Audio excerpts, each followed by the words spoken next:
Hey, I hope you're having a great day. Let's talk about worship. Are you worshiping God today? How do you worship God? Do you believe when you hear that word worship, does it draw you to a church building?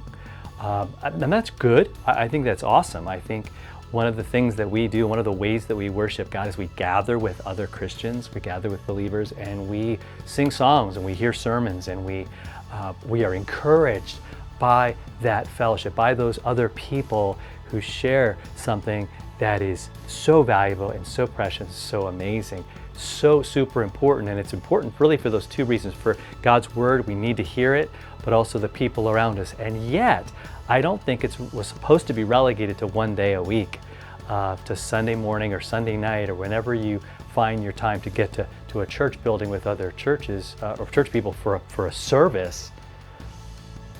Worship is bigger than that. It's bigger than that.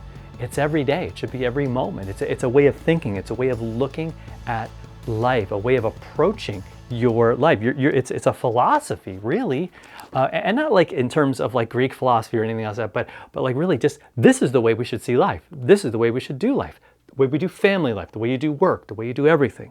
Paul says it in Romans 12, verse 1, because this ain't my thing. This is his thing. This is God's thing. He says, I appeal to you, therefore, brothers, by the mercies of God.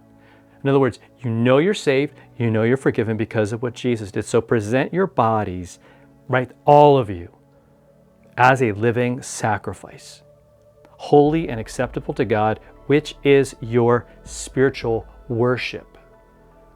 That's what he's talking about. So your whole life is meant to be this act of worship, this act of saying, God, you are more than enough. God, you are precious. God, you are the one thing that I need, the one thing I cannot live without, the one who has blessed me in ways that I can't even begin to fully express.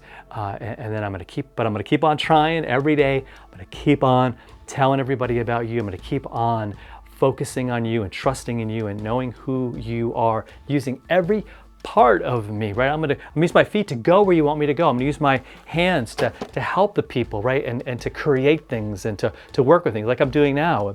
We're creating something, and I'm gonna use all that I have to do that. So that every day, and that's why I do these, so that every day we have something to cause us to worship God, something that we can use to stay rooted in what He has done in that.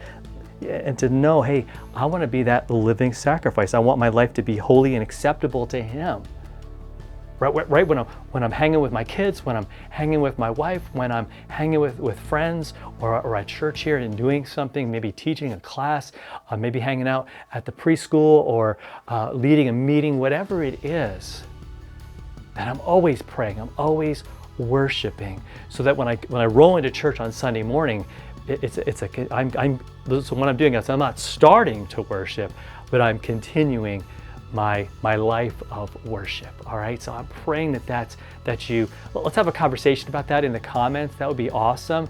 Again, I'm Pastor Fred. This is the Follow Through. Hit that subscribe button, share this with somebody, and we'll talk to you next time for another one.